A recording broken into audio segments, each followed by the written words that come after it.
Okay, you guys, I just picked up the Sisterwives book. It is not supposed to be out until September 2nd. So Christine's book is unofficially out. So Christine, I picked up this book, you guys. I am so excited. I honestly cannot believe found this in the wild. So we are gonna read some of this here in a couple minutes. Once we get a couple more people here and kind of like go through our first thoughts on the book, I'm like buzzing. I like called my local Barnes & Noble because I saw some rumblings that like the book might be available, like Janelle would say. And I'm like, hey, you guys, you got this book yet? And she's like, oh, I put it out the other day. I'm like, you put this book out the other day? I am behind the ball. And I'm like, I'm like, I am on my way to come pick up the book. I know if there's like now people, like more people are joining, but like, get the fucking book. And I'm like, I am on my way once I'm done with work. I feel like I'm like hammered down to Barnes & Noble. So if you guys check out your local Barnes & Noble, they may have the book ready for y'all to read. And like, I just cracked it open once and it was like, chapter 16. It all felt so real. And it was like, 121 pages in, she's fucking talking about them just leaving Utah. Like it's gonna be so good. I am so fucking excited to read this book, and it makes my life so much easier because like we are stacked with Sisterwives season 20 coming out on September 28th. Like crazy, we're getting 2 seasons of Sisterwives in a year. Like, in what world do we get that? In a non-puddle monkey world, we get that. So it's like, God, I cannot wait. What do you guys think of the trailer? The trailer, has anyone seen that? Have we talked about it? Like, what do we think of that? Thank you for liking the live. Sunfish Sally, one of the OGs over here. It's been with us since I started doing my Sisterwives recap. So appreciate you always.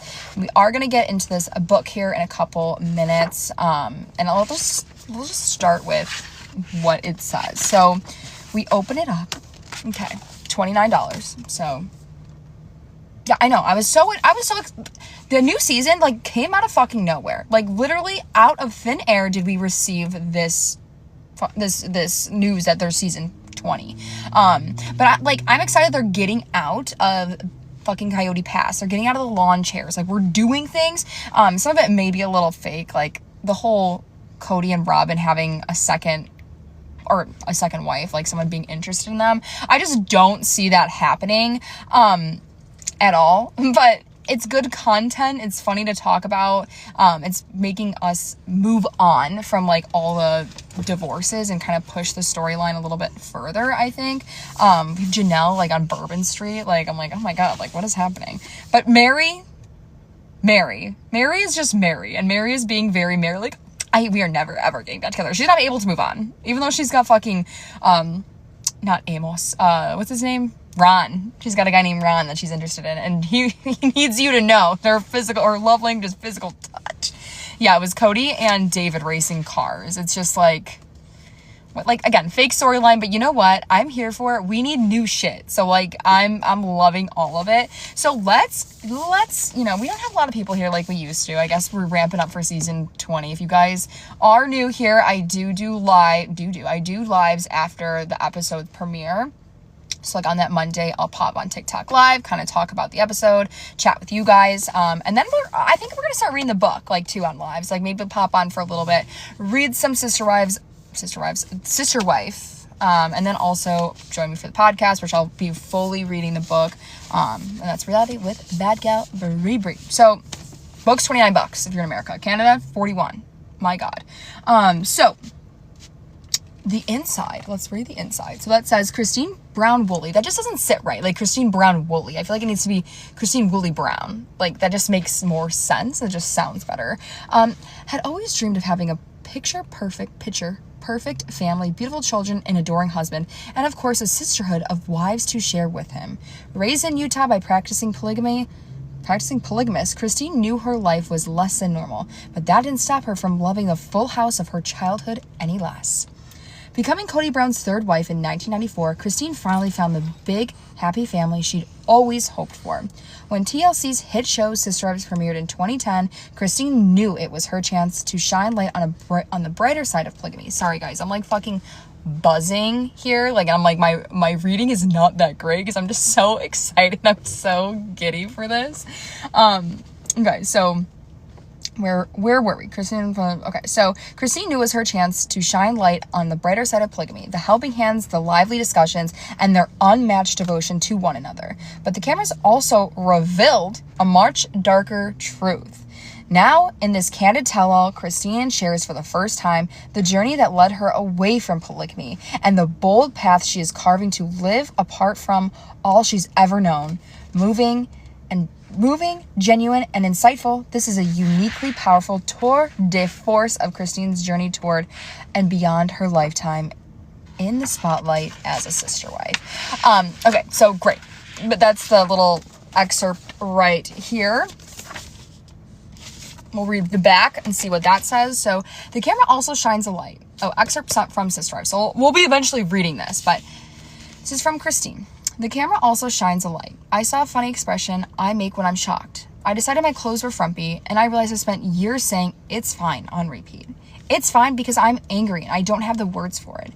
It's fine because it's not worth the effort to explain.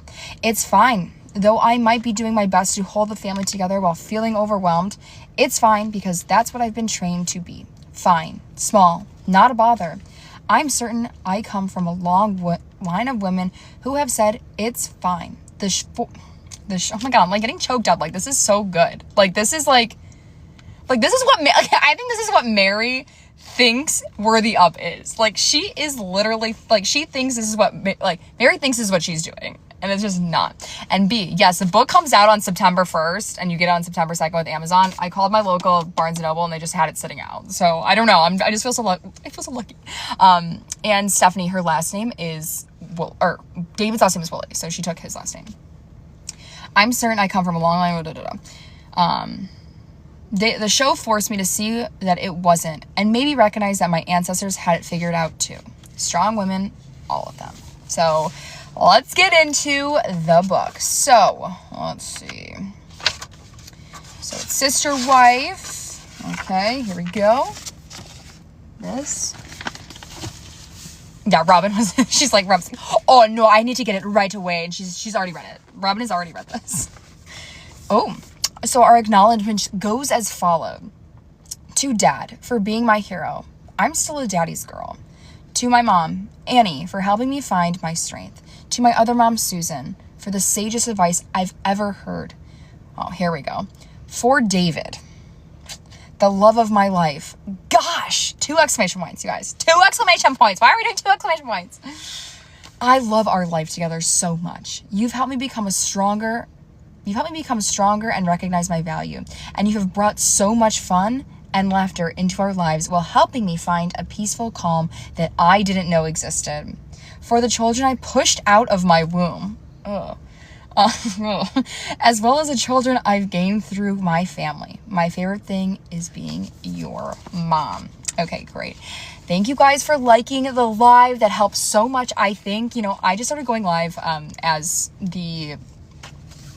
like Sisterwives, or I started doing Sisterwives stuff, so like I don't really get how this fucking works. Yeah, I'm with you, Sunfish Sally. What the fuck was my womb? It's like, I don't know, I feel like that's something Madison would say. So here we have the family tree, and I'm loving the acknowledgement. So Cody and Mary had Leon, so not dead naming that child, which I'm loving. And then we have Cody, Brown, and Janelle, obviously Logan, Madison, Hunter, Garrison, Gabriel, Savannah, Cody, Brown, and Kristen, Christine, Aspen, McKelty, Peyton, Gwendolyn, Isabel, and Truly. This is shady already, y'all. Okay, fuck, you can't see it. Cody Brown plus Robin, adopted from a previous marriage. Dan or Bryannah with Cody. Salmon is now my new name for him. Salmon, or aka Salmonella, or Solomon and Ariola. That fucking shady bitch. Like, no, these are not. They're adopted, bitch. Like, as much as fucking Robin wants to rewrite history and be like, no, they're not adopted. These are his children, forcing them to call him fucking daddy. Season 1, episode 2. Like, what the fuck? I love it. I love it. This petty bitch. And also the sun's going down, so we might not be able to stay on this live that long, because I'm just like after work reading this. But we'll be on here as long as we can. And we'll hop back on tomorrow. Okay, so this is the prologue, and it's called Love is Love. On sunny days like this one, it feels as if light touches every surface of the home I share with David and Truly. My God, to be Truly, like have to be Truly in like this newlywed home. My God, I would be like, Mom, can you stop? Like, can you stop giving him a little over the pants? Like, really, you're making out on the couch again? Like, fuck. Okay, sorry. It's summer, so I've placed sunflowers on the brights and other bright bits of yellow throughout. Cheerful, happy. It feels different from any place I've been before. Truly bounds down the stairs, a towel wrapped around her shoulders, ready to head to the pool with a new friend. She's just made protein pancakes for the family and spice fills the air. Okay, where are we going with this? Like, wait, why do you know it's protein pancakes? Like, the fuck? Like, my, like, excitement is just, like, it's just, like, draining. Cinnamon. Over breakfast, she and David grin and toss puns back and forth across the dining room table, and Truly whispering, "Pray for me," when the dad jokes are too much. Yeah, yes, Amanda and Jody, I don't know which one of you it is. I got the fucking book. Go to your local Barnes & Noble. I'm sure they have it. It's all here. It's crazy. Okay. So I'm gloriously happy in a way that brings my shoulders to my ears and an involuntary self-hug and a satisfied smile to my face, which looks glowier, even to me. Take that, menopause. Okay. All right. Like this prologue is like, what the fuck? Like, why do we need to know about pancakes? My God. Girl, we'll talk about that. Okay, so I bet we're gonna have a whole fucking section dedicated just to her menopause, but I'm here for it. It's all for the plots, all for the content. David checks in throughout the day. All good. Did you see this? I'm on my last job. He does drywall. I had no idea a phone alert chirp would leave me besotted. I don't know what that means, babe. I bustle through the house dealing with Sisterwife's tasks. I honestly thought we were done with the show, but here's to season 19. Oh my God, she thought it was going to be canceled. It's never getting canceled, babe. I hope it's never getting canceled. Or hiding the breakables. I'm going to say breakables. Hiding the breakable. Am I okay? I'm like so giddy. Like I'm like buzzing over this book. Okay, so where are we? Hiding the breakables for the visit with the grandkids, or wrapping presents for another baby shower or wedding. Sisterwives began just before Truly made her appearance in this life, and she was the first baby Brown born to an audience. She's 15. That's a lot of years on camera. And yes, it changed us. It forced us to see and confront the ways we've interacted with each other. We thought we were fine. We wanted the world to see what polygamy could look like. And I do believe we demonstrated that. It wasn't what people envisioned. Our ethics were strong, and we raised children with so much love. And chaos. The children roam through the home depending on their snack needs or moods. Quiet time, Mary. Mary. If you got quiet time, you gotta go see Mary, because Mary's not playing with any loud kids. You gotta go see fucking Mary. Shady. Girl talk and makeup, Robin. The makeup. A place to relax without nagging, Janelle. My house, no one got bored. Someone was usually crafting or baking, and one of us always had time, even if it meant a fewer moments to ourselves. We had 75 people at Thanksgiving one year, and untold hordes of people to follow the kids home from school or practice for pool dates? Home from school or practice for pool dates, movie nights, or homework. With 23 people in the household by the end, someone always had a birthday. Whenever I can, I invite it all back in. I'm glad. Oh my God. I just need to take a second, because this is beyond exciting to finally have this. And how many chapters? I will see. 1 second. I guess I should have said that, and I just didn't. Let's see the prologue. 1 sec. Okay, so it just has it broken down in prologue XI. Daughter 1, sister 31, wife 85, woman 209, and epilogue 289. So there's 289 pages. I did see up to chapter 16. So it's gonna be fucking, let's see if we can go all the way to the back. 19. Oh, we have pictures of the wedding. We need more. wedding photos from Jody and Amanda on the brain, of Christine and David. Chapter 34, 35, 36, chapter 39. Oh my god. Okay, there's 39 chapters. 39 chapters and an epilogue. Oh my god. This is gonna be a lot. Okay, let's get back to, I just saw a line, are we in a cult? It's getting fucking, the tea is tea. Okay. Now that I lost my place. Oh my. Okay. Let's get to it. Here's our children and chaos. The children roam through our house. So I already read that page. Ooh, I invited all back in. I'm glad that the love, down to all their siblings' silliness, made it on film. But the camera also shines a light. I saw the funny expression I make when I'm shocked. I decided my clothes were frumpy, and I realized I've spent years saying it's fine on repeat. It's fine because I'm angry and I don't have words for it. It's fine because it's not worth the effort to explain. It's fine though.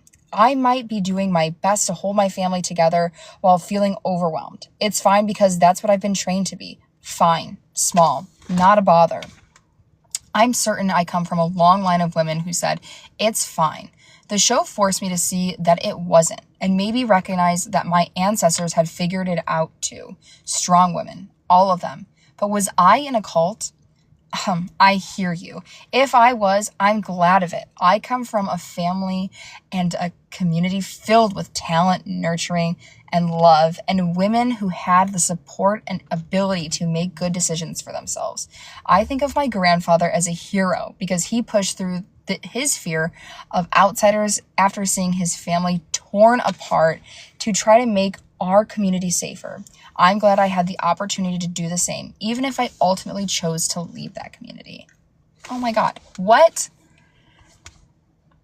I think that paragraph, and I read that on the back too, of I'm fine, is just like, that's just like a testament to like women just to always be like, no, it's fine. And like, I do this too. Like, I'm always like, no, I'm fine. So like, I think that's amazing for her to like say that and like just acknowledge that and like acknowledge the women that came before her that like all had to do this and be like, hey, what you're going through is not normal. And I think this just shows that they would have stayed together, I believe, if they didn't do the show. If the show didn't go on this long, they would have still been together. And the show ruined their family, but in a good way, because they weren't being treated right. Let's go back and read some comments. Let's see. Yeah, it's way too many chapters. Yeah, it's not a ghostwriter. Robin is never going to write a book. She's too tired. She's way too tired. So,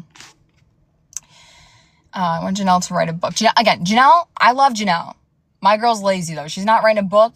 Tata's farm has already taken her a goddamn year to get the permits for. She's not writing a book, and a podcast, I don't think she'd do. And Christine would just be, like, singing the entire time and be like, oh, my God. So I got the book early because, I don't know. I just called up the Barnes & Noble. I'm like, do you guys have this book yet? And they're like, yeah, we put it out a couple days ago. What do you mean a couple days ago? What do you mean? So I got my ass to that Barnes & Noble, picked it up, and I immediately like was buzzing. I made like a TikTok. I'm like, okay, we're going live to read some of this. I'm going to stay on as long as I can, but like the sun's going down. I'm in my car. I got to drive home. So let's see.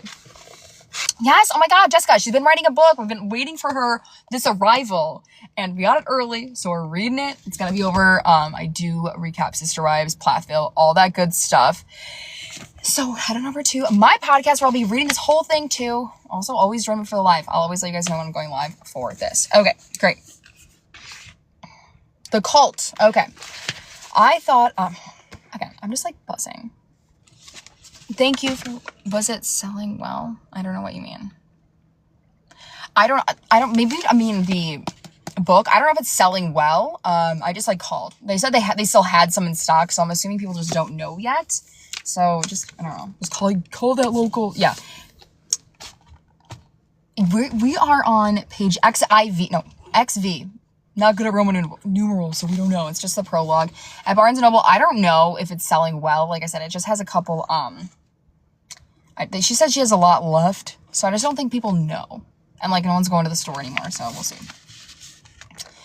Okay. I thought I had exactly what I wanted until I realized my husband had fallen in love. Oh,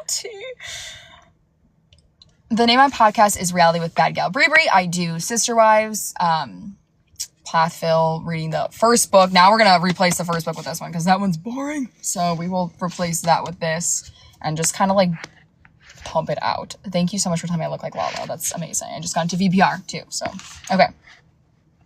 I thought I had exactly what I wanted until I realized my husband had fallen in love. And then I realized I wanted some of that. I wanted to fall in love, to find my soulmate, and an idea I hadn't believed possible until I saw it happen to Cody.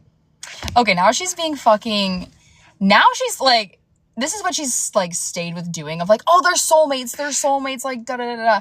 But like, and then they've said we can't have soulmates in plural marriage. So, I don't know, I feel like this is a little bit of a revisionist history to this. Open That Doll. John, hello. Everyone go follow. We Love to Hate Everything. Open That Doll. Love their podcast. They recap Pod in the City. Their podcast is Pod in the City. We Love to Hate Everything. Sister Wives. And also, Sex in the City and Just Like That. It's amazing. Okay, great. So, to find my soulmate, and I hadn't believed possible until I saw it happen to Cody. But here's the funny thing about love. I couldn't find meaningful, deep, true, heart-skip beats, secure love until I understood some of the wonderful things about myself. You came here for a story, and I have a tale with every element, from an enchanted family cut off from the world to 4 women trying to fit their toes into one glass slipper, 2 fathers disappearing in the night. 2 fathers disappearing in the night. Oh my God. That. T. We know where he's going. We know where Cody's going in the night, and it's to fucking Miss Rob's house. My God. Okay. I gotta like get back into this. Okay. To a perfectly ordinary man developing knighthood status after years of tending by his many wives, to a woman finally understanding that she deserved the fairy tale ending she dreamed of before anyone taught her to believe any differently. My favorite part of the story comes with a kiss so intense. Oh God. Oh, so intense. Every self-doubt I'd ever felt fled my body, if only momentarily, and pulled me fully into the place where love is. Okay, you guys, that kiss just got her pussy wet for the first time. That's all that kiss did. She's just feeling herself for the first time in years. Okay, so that was the prologue. Now we're gonna be into the first chapter, which is Daughter. So obviously we're gonna do, it's broken out, I think, like childhood to now. So we're getting her memoir, and I'm excited. Yeah, PDA. Yeah, exactly. Christina is even PDAing in her own book. We get it, Christine. God, we know you're in love. Okay, chapter 1. It feels better. Until I was about 5 years. Oh my God. I'm sorry, I can't read, but this is so fucking funny. Until I was about 5, I was bald. I didn't know why. Okay, this explains why Julie was also bald. Okay, now we get it. And then also, it's just like, oh my God. Okay, so, sorry. Let's just go. So I wore a towel as a wig as a little girl. I'd imagine my hair flowed down my back in the most brilliant shade of yellow. Sunny, happy, beautiful. And she got that. My favorite was lemon-colored one because I knew princesses had yellow hair, and my daddy called me princess. He still does. I remember sitting in front of the mirror, brushing my towel, and this is so Christine coded. And I remember it floating up gently down behind me as I played on the swing set. So you're telling me she just wore this towel all goddamn day? Like she just had the towel on just all day long. Like what? Okay. It was hard to keep on. So she did. It was hard to keep on, especially on the swings, but I found ways to attach it to my head.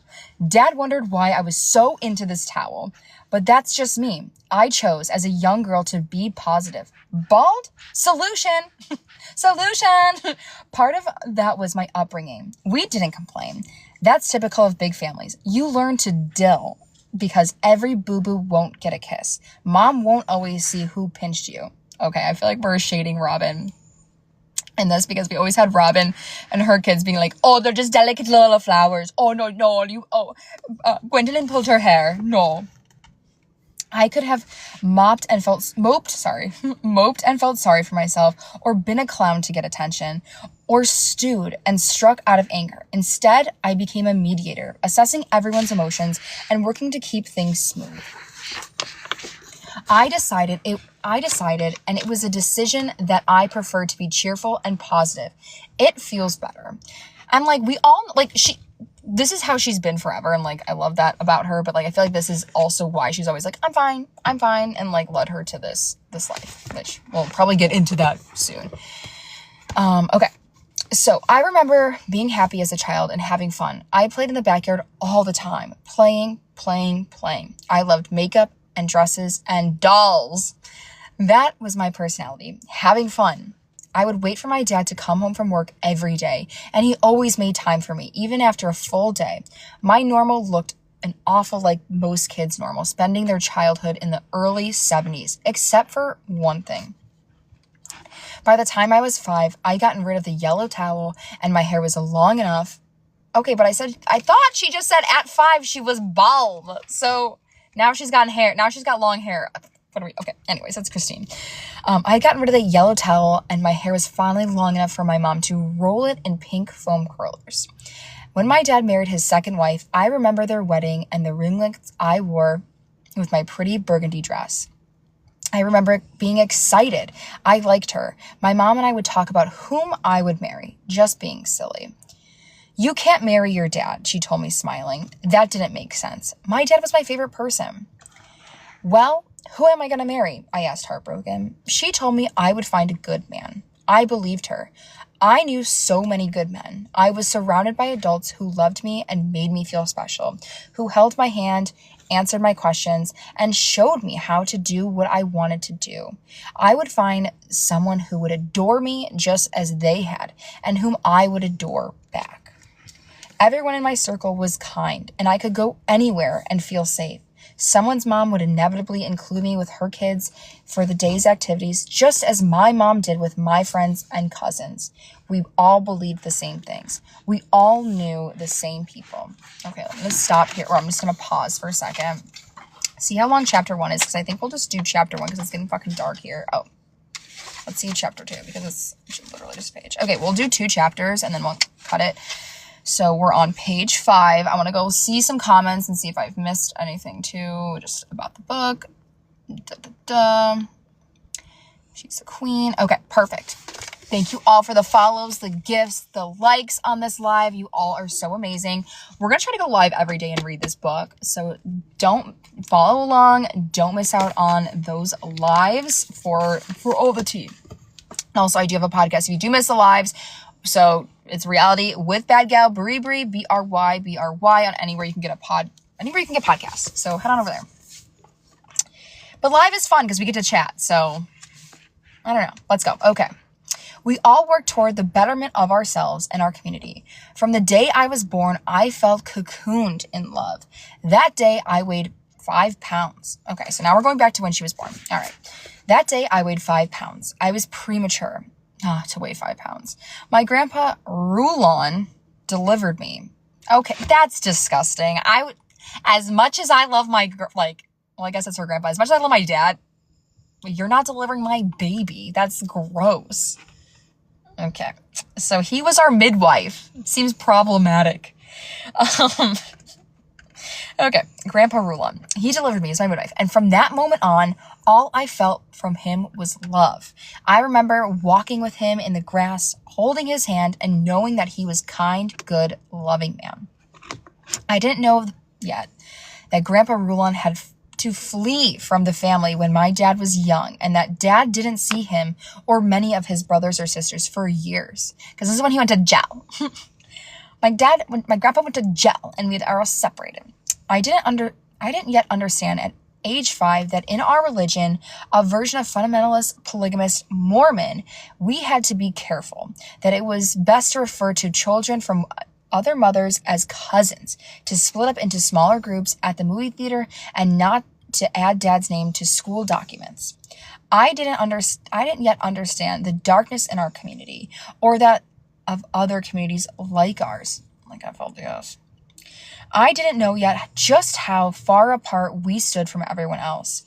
From presidential orders to attacks on compounds. Okay.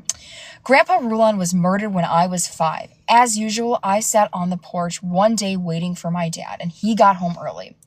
I'm sure my first thought was that I would get to spend more time with him, but I remember he looked so sad. I'm not sure I'd ever seen him look like that before. Hey, Dad, I said. Why are you home from work? Here we go. Yeah. This is lifted all out of the first book. Like nothing, this is going to be a totally different book from the first one. That's just not even going to be, like, it's going to just rewrite the first book, because the first book made no goddamn sense. And it was just like, I don't know, the best of what they were going through. Oh my God. This is not good, you guys. So his dad came home from school. Hey, Dad, why are you home from work? They killed your grandpa. Didn't know he was murdered. My God. I probably shouldn't say that online. I'm going to get in trouble. Okay, so he obviously said in shock. Another fundamentalist church leader, a member of our faith, had ordered his followers to kill my grandpa. What? I feel like we should have known this. I'm like, why didn't we talk about this more? Yes, I'm reading Christine's book, Chrissy. Okay. Oh my God. I don't remember a funeral or the days that followed, just that my dad was sad. I would hear my family's stories of trauma through the years, and they would become my own. But I would hold on to that feeling of being surrounded by love when I thought of Grandpa Rulon. In a way, I would follow in his footsteps. He had tried to tell the world about our church to bring safety to our community, but the threats to our group didn't always come from outside. Ooh. Okay.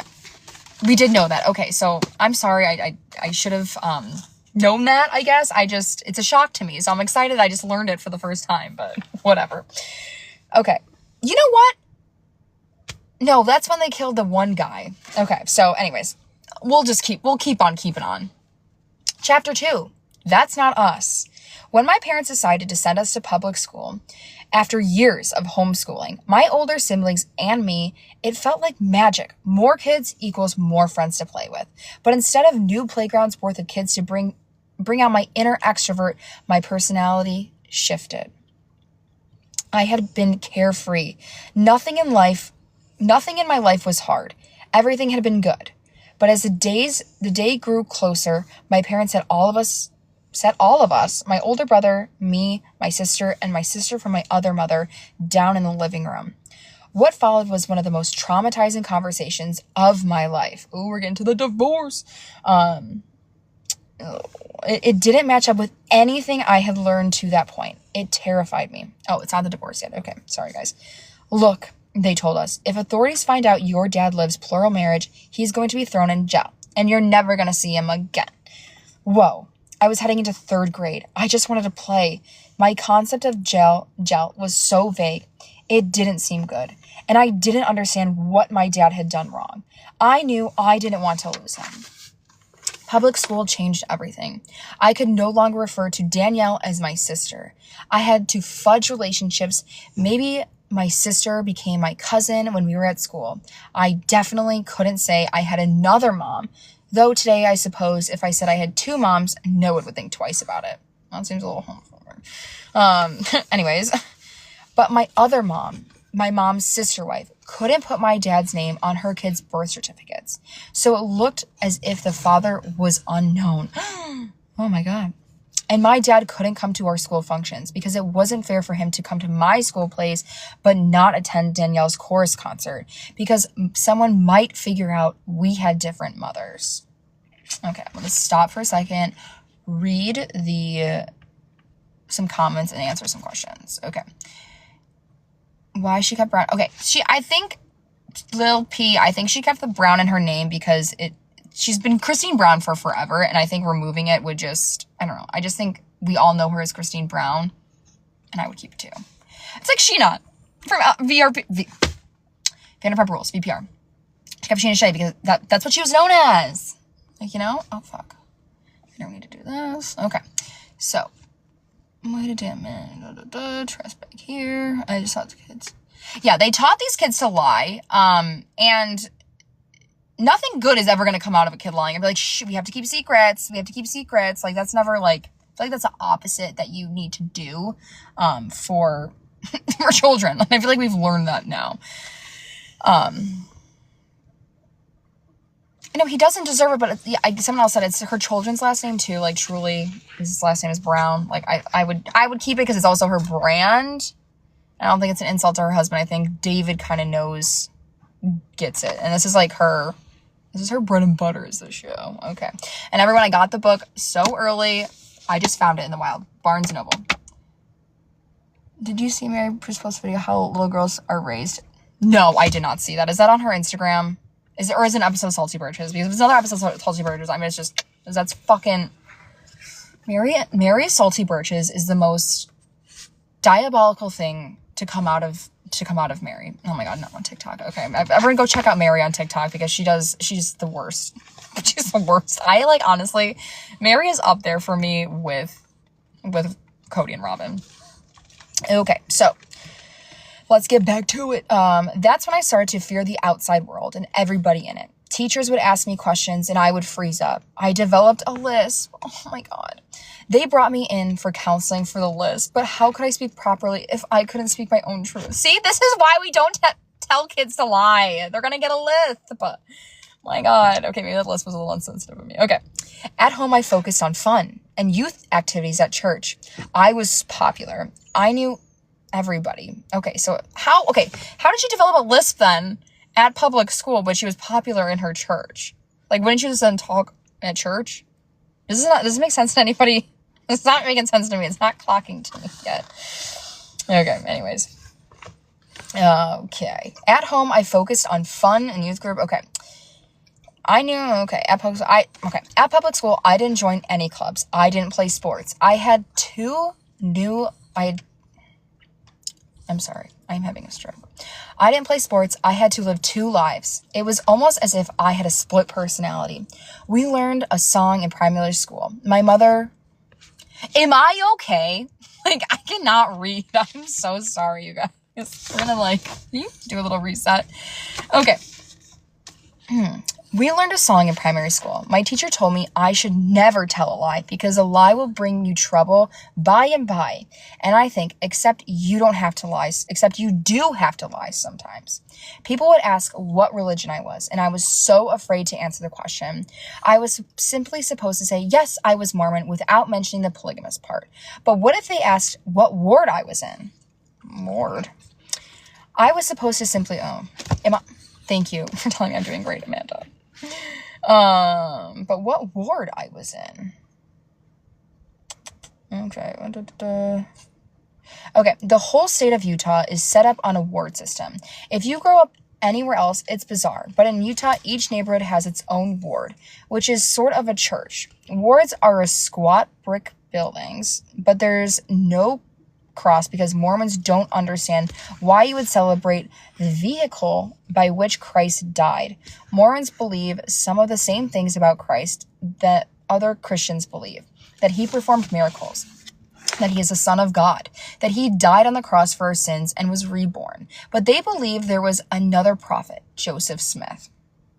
Okay. Only thing I really know about Mormons is the Book of Mormons, and I don't know about that, babe. So they believe Joseph Smith and the Holy Book, the Book of Mormons. See what I did there? The LDS temple, the big white building with the angel on top for special occasions like weddings. But for everyday religious functions, Mormons go to their wards. Oh my God, I'm learning so much about Mormonism. Okay. I just started telling people I was Christian, but not Mormon. But then when I was going into third grade, a kid asked me if I'd been baptized. I was like, what's baptized? I didn't know how similar we were in our beliefs with mainstream Mormons, but I had no idea Mormons get baptized when they turn 8. Everything was a minefield, and I kept tripping myself up. This all meant I couldn't have friends because kids would ask questions. How many brothers and sisters do you have? Well, my mother had 6 children, and my other mother had 5 children, so 10, but 5 I can talk about. I had a few friends through the years, but anytime we started to get close, I'd make sure they didn't find out anything real about me. I told 2 friends in high school about our beliefs, and we hung out at my house. So they met my family, but that was it. 2 friends in all of my school years. That's pretty fucking sad. I hated lying. I didn't like to act like I only had one mom when I had 2, and both meant so much to me. I couldn't bring attention to my dad. I wasn't allowed to talk about how wonderful he was. None of it matched up with what I knew about my family, and the people I loved either. But every family has stories. I learned to balance and juggle being raised with quote-unquote fear rather than in fear. Seems like a small difference, but it means everything to a child. Being raised with fear meant that I knew who I was afraid of, the whole outside world.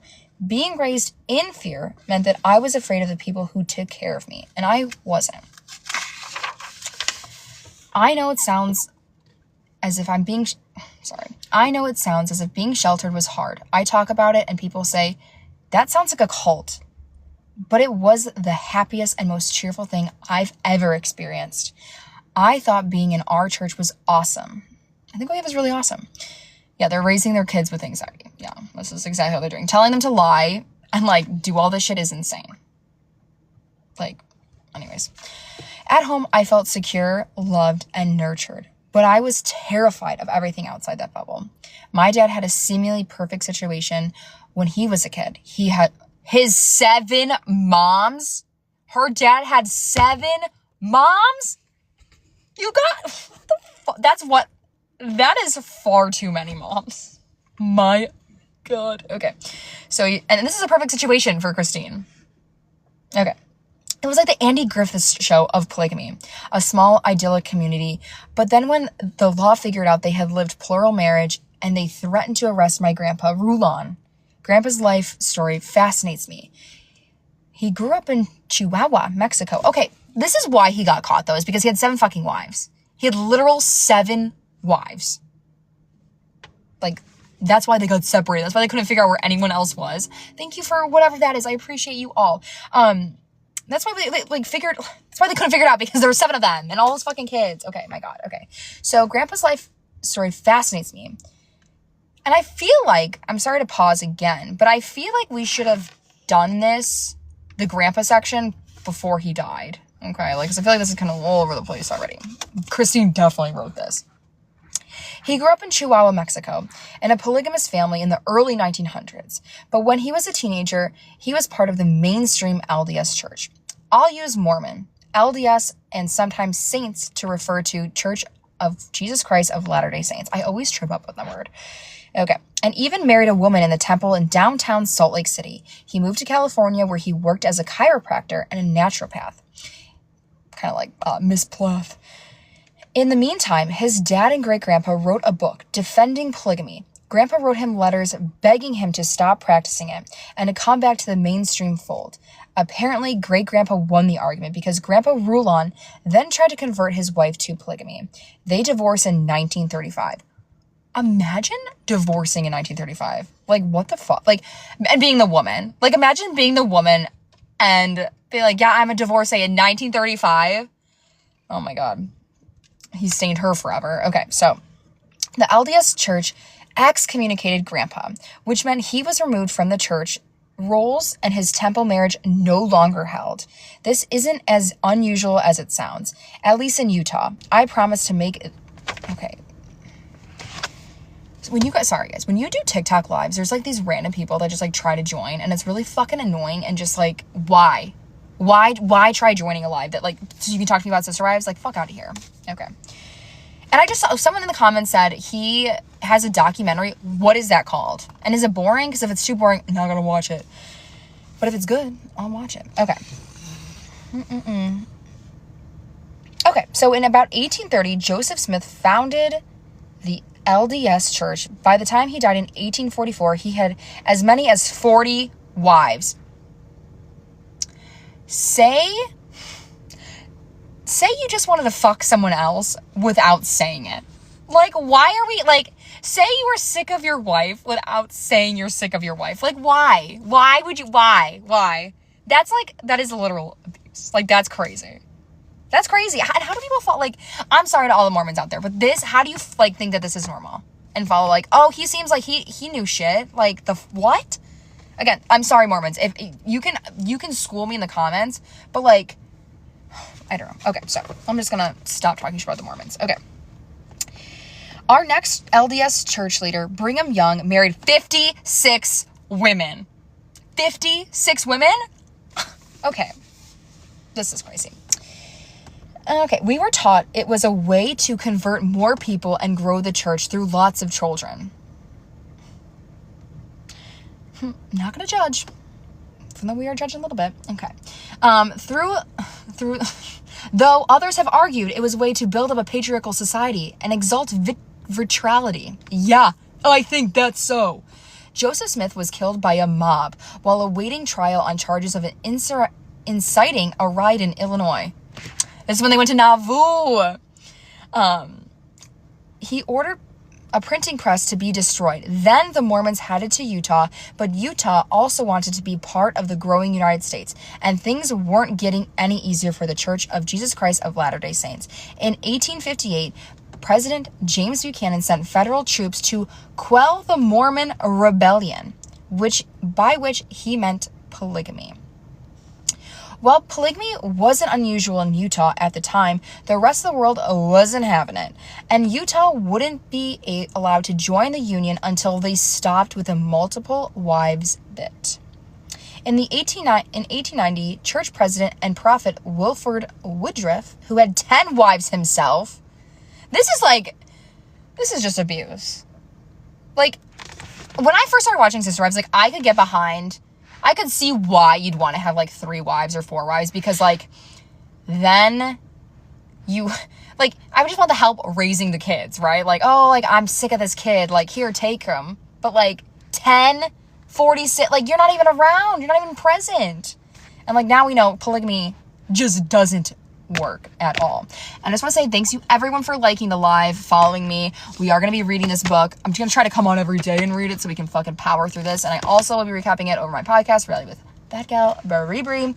It's BRY, because my grandma decided to fuck me over with the way the way my name is spelled. Okay. Anyways. Okay. In 1890, so had 10 wives himself. Issued a manifesto denouncing polygamy after receiving a message from, quote-unquote, the Lord. Some polygamous Mormons thought that this was a bit too convenient. The United States makes polygamy illegal. Utah wants to become a state. The prophet receives a revelation that polygamy is wrong. So many Mormons continued the practice in secret because they had been taught until that point that God wanted them to be polygamous and that they couldn't earn their true place in heaven without the practice. Isn't it all just being like, hey guys, you can fuck a bunch of ladies. Hey, like, fuck everyone. Like, you're not gonna get into heaven unless you get a bunch of wives. Like, how does it make any sense? How does it make any sense to anybody? Like, I'm just not understanding it.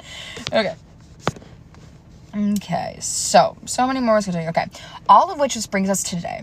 There are several sects of fundamentalist polygamous Mormons. The fundamentalists you've undoubtedly heard of often live in extreme poverty, with the moms and their families getting government subsidies, wearing clothing straight out of Little House on the Prairie, and having a history of abuse and incest. The Kingstons made news after a 1999 court case in which a teenage girl who didn't want to be her uncle's 15th spiritual wife went to the police because she wanted to finish high school. Yeah, that's fucked up. Also, wasn't Colleen a part of the Kingstons? Colleen, the emo Colleen. That I'm not a victim, sweetie. Okay, so this led to David Ortel Kingston spending just 4 years in jail after being found guilty of having sex with, I think I have to like censor this. So after being found guilty of having, with his driving aged niece, okay, and a girl who is a year younger, who could get her permit, 15, that he had claimed to be his spiritual brides. Okay, that's fucking horrifying. That's not us. Grandpa Rulon, and like, okay, you know what? I'm appreciative that she's really diving deep in this, because on Sisterwives, they would always just talk about, and you guys, I can see like the sun is all the way set. I'm just so fucking into this book. And like on Sisterwives, they just like, oh, you know, the fucking, what's his name? And now I can't think of his name. What's the main guy's name? Warren Jeffs. They're like all talking about like, oh, Warren Jeffs as that bad guy. But like, this is really telling us like exactly how fucking gross it was. And yeah, like the woman Cody and Mary courted, who was underage. And then her mom was like, you're not marrying him. And like, I pray to God. I pray to God that is in the book. Because that's what we need more. Like, we need to talk about that. Like, the fuck? Yeah, after Christine dared to eat nachos in front of Cody, he then went to court a much younger woman than him. Disgusting. Okay. Here we go. She's definitely gonna mention the nachos. Her and fucking David nonstop mention the nachos. And when she was doing her little book read, she mentioned the nachos. So I can't wait to fucking get to that too. Okay. But Grandpa Rulon is gonna have a problem here. Grandpa Rulon married 16 women. Grandpa. Okay. And many of my grandmothers lived near us and had 48 children, including my dad. Actual truth. To say I was disgusted would be an understatement. It's very much true here. I think she put our grandpa a little bit on the pedestal. All right. Grandpa was well loved in our community and considered a great healer. But every few years, the law would come after Grandpa for being a polygamist. When my dad was a kid in 1955, Grandpa learned from one of his patients that he was going to be arrested. Polygamy was a federal crime, and he could have gone to jail for a long time. Instead, in the middle of the night, Grandpa's wives disappeared with their children. My dad didn't see his father again for years, and they never again lived together as a family. This story taught me that the outside world was a threat. Grandpa Rulon saw a lot in his travels. Oh, I'm sorry. No. Grandpa Rulon was one of the 16 wives. And he's one of the reasons our sect is different. We're considered the liberal polygamists, because we don't believe sex should be purely for procreation, but okay. All right.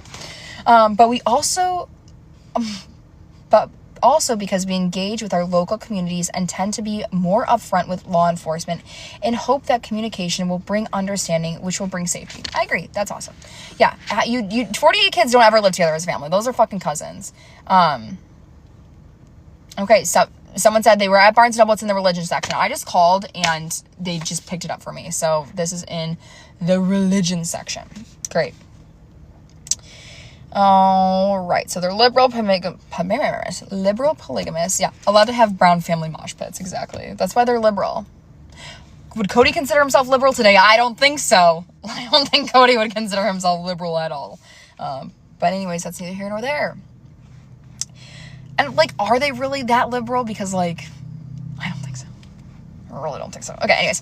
My kids have always known they can be polygamists or not. Just as I did. Growing up, it was important to our group that people know we don't children. It was also important to our group that people... Oh, I just read that, sorry. Owen Aldred, Grandpa's brother, okay, isn't... Aldridge's? We had Alred, sorry. Grandpa's brother even fought for Utah's legal marriage age to be raised from 14 to 16. Oh. Bravo, Grandpa Owen Aldred. Bravo to be... It shouldn't be 14. 16! Like, what? What the fuck? That's it, like... So, like, don't even vote at that point. Don't even try. Like, what is the fucking point? For 2 years, oh, they can get their license. Okay, and? Probably women weren't even able to get their license back then. My God. The fuck? What the fuck? I'm loving this book, you guys. Yeah, Cody is not, he's 100% that guy. Like, we know. He used to have in his bio, red-pilled. And I love them all. Love all my children and my wives. Anyways. That's changed now, so. All right. And he often spoke out against abuse. Thank God, he spoke out against abuse and also tried to raise the marriage age from 14 to 16. So, really great. But our family also encountered the dark sides of polygamy. My mom's mom, Grandma Anna, married Florin LeBaron. Soon after meeting him, Florin founded with his two brothers the Church of the Firstborn of Fullness of Times. That's... No, I gotta, hold on, guys. I gotta make sure, or they gotta make sure I'm still alive. Okay. Oh, no. Okay. Sorry. When you're live for a period of time, they make you move a little puzzle piece to make sure I'm not a robot. Okay. Anyways. The Church of the Firstborn of the Fullness of Times. That sounds great. Which was headquartered down in Chihuahua, Mexico, on a property they called Colonia Lebaron. And they added a little accent over the O, because they're in Mexico.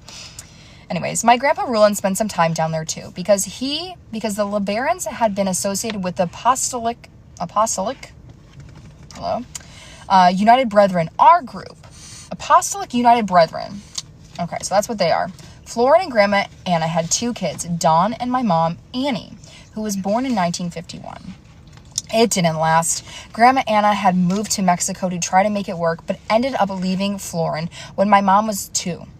At some point, the Lebarons asked Grandpa Rulon to join their group, but he turned them down. Florin's brother, Irville, eventually started his own group, the Church of the Firstborn of the Lamb of God, Cody. My God. After the power struggle with his brothers, then Irville prophesized apostolic. Okay, thank you. Because I'm like, how the fuck do we say that? I'm sorry, I'm not that religious. Mel, I am on page 13. We're almost done with chapter 2, and that's where I'm going to have to stop because my phone's about to die, and it's dark outside. I'm outside. I got to go home. Okay. Anyways, so where were we? So then Irville prophesied that his brother Joel would be put to death. In 1972, one of Irville's followers shot Joe in the head. Okay, that's great. Irville was also angry that Grandpa Rulon wouldn't bow down to him. Grandpa said Grandpa was God's mouthpiece, but that's what my church believes about their leaders. This may feel familiar to some of you because that's what members of the mainstream Mormon church believes about their leaders too. Russell Nelson isn't just the president of the LDS church, he's the prophet and is believed to receive revelations from God. Now, this is something I don't get about the Mormon religion, because it's like, what? Like, profiting? Like, aren't you just like, oh, I just had a idea. Isn't it just an idea and you just say it? The fuck? I will let you know. It'll be probably around 5 o'clock tomorrow. I'll go live again to read the book. So probably right around 5 o'clock. Anyways, okay. Because the girl has a full-time job she's got to go to.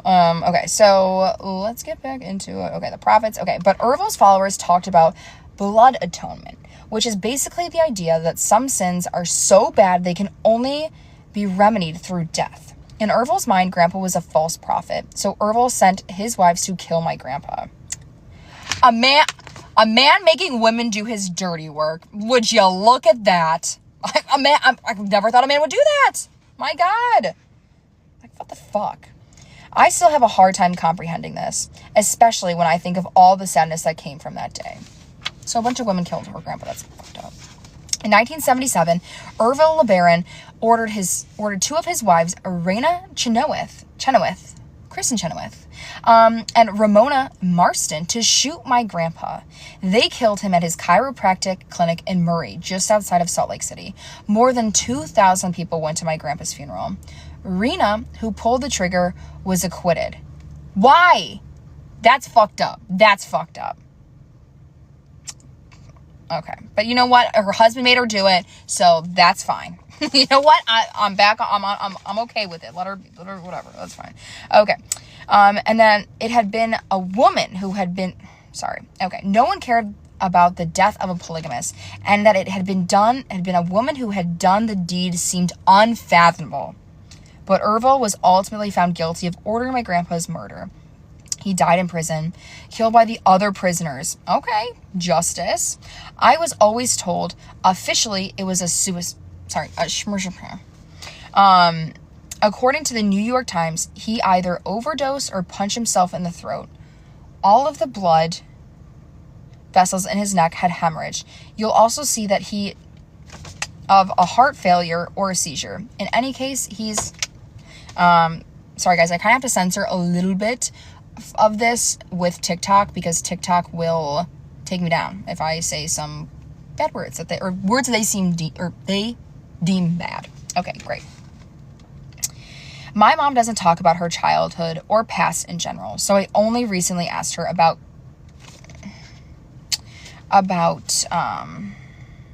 Colonia Liberon. She told me she had never lived there. Even as a toddler, I never met Ervil or his wives. My mother didn't meet Florin, her birth dad, in a real sense until she was about 30. Then my mom, me, and some of my siblings spent 6 weeks at Colonia Liberon. We went down again a year later for a wedding. David, my future husband, was at that wedding too, but I don't remember meeting him. Oh, that's amazing. That's kind of cute. What a small world. Grandpa Owen, who my grandmother, married after she left Florin. Yes, he was my great uncle too. Gross. Took over the church when his brother was murdered, and he continued Grandpa Rulin's mission to tell the world about us. Grandpa Owen even invited state officials in to interview members of our group without prior notice to make sure child and domestic abuse were not a part of our culture. For my Grandpa Owen to go public was huge and brave. There are now a few thousand of us, mostly in Utah and Wyoming. I say us, and that's how I grew up. That's who I was with Cody.